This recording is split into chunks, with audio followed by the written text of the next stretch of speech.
Hey, what's going on, everybody? Welcome back to the channel. And today I'm going to walk you through one of the biggest updates yet, Legends of the Zone Trilogy Enhanced Edition, patch 1.3.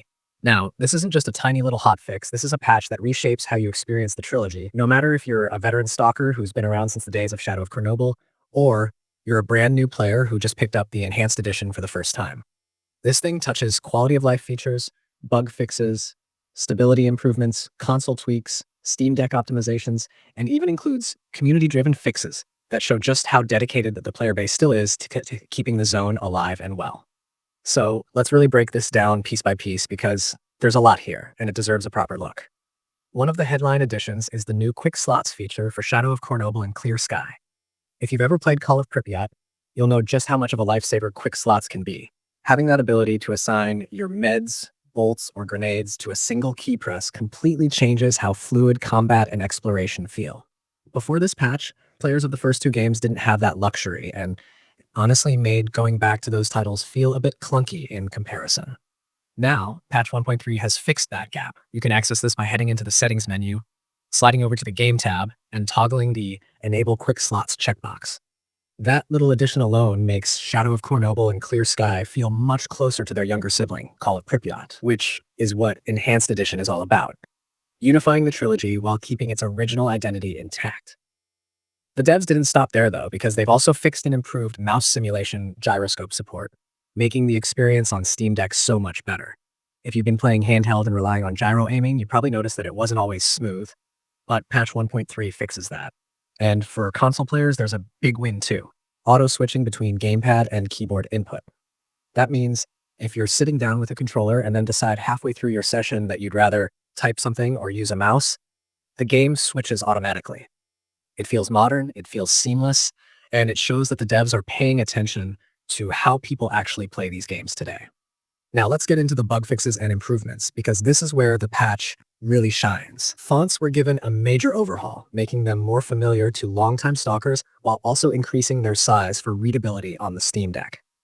That change alone helps both veterans and new players, because whether you're after the nostalgic look or just trying to read text on a smaller screen, it's simply more functional now. Animations got their fair share of love too. The knife and bolt animations that looked off have been corrected. The Siva suit hand animations were polished, and optic sights in 16:9 aspect ratio no longer look wrong.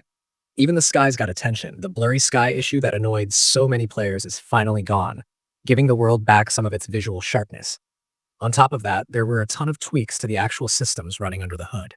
Artifact spawn chances have been adjusted to behave as they should. FSR sharpness slider no longer stays stuck on. Textures like the energy drink overlaps have been fixed. And HUD problems in Shadow of Chornobyl, like overlapping health and armor bars, are now cleaned up. Control inputs were standardized too. The control inertia factor has been applied evenly across all weapons, which makes handling feel consistent instead of all over the place.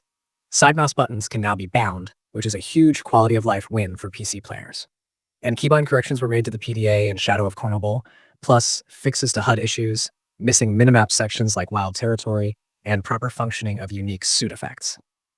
Even little things like enabling ESC to close the inventory context menu in Shadow of Chornobyl or fixing the start button on controller for Clear Sky have been handled. These are the small details that add up to a smoother, more frustration-free game. There were also fixes for stash mechanics and economy systems. For example, stash info used to sometimes appear twice from different corpses, which essentially duplicated loot. That's been resolved. Achievements that wouldn't trigger unless you deleted your progressdata.ltx file now trigger correctly. NPC economy quirks like the NPC doesn't have enough money error have been removed, especially when dealing with infinite money traders. Trader inventories are also protected now. You can't just drop their items using the default G key, which was always weird behavior in Clear Sky.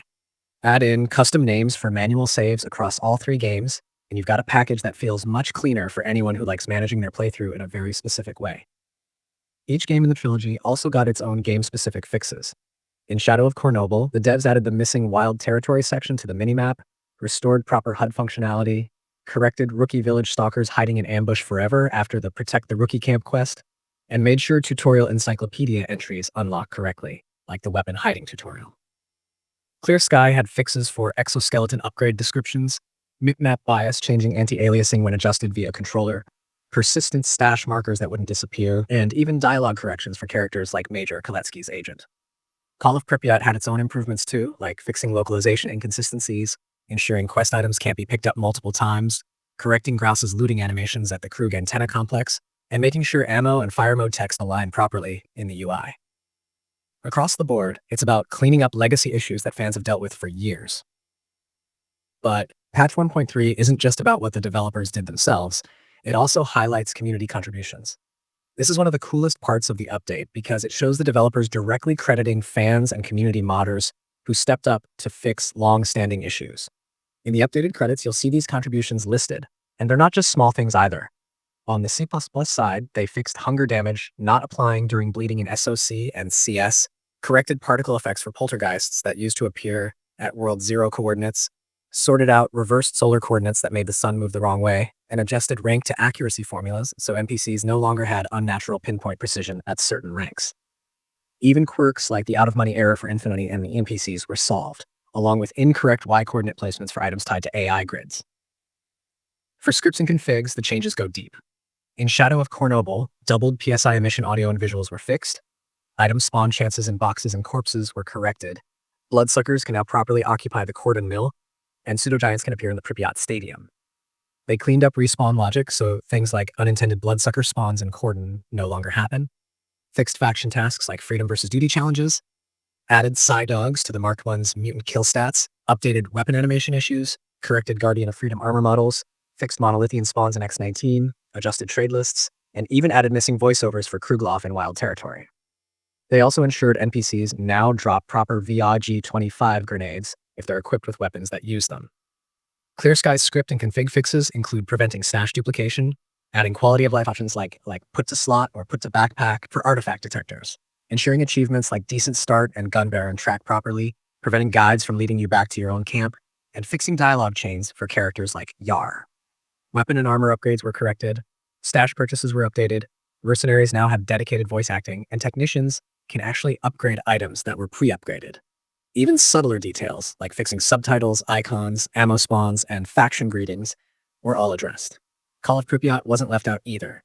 Community fixes made sure medicaments were added to Marone's inventory, snags containers couldn't be picked up multiple times, auto-removal of script-placed dead bodies worked correctly, widescreen menus displayed properly, condition bars for weapons and armor didn't stretch out awkwardly, and Grouse's animations during looting sequences behaved normally. On top of that, artifact detector context menus were cleaned up, and NPC voiceovers with gas masks were corrected for consistency across the trilogy. When you look at all of these changes together, it's incredible how much care went into patch 1.3. It's not just about fixing one or two glaring problems, it's about combing through years of quirks, inconsistencies, and annoyances and finally giving them the attention they deserve. And the fact that the community played such a big role in delivering some of these fixes makes the update feel collaborative, like a genuine love letter to the series from both developers and fans. So whether you're someone who's running through Shadow of Chornobyl again, trying to wrangle the chaos of Clear Sky, or hunting anomalies in Call of Pripyat, patch 1.3 has something meaningful for you.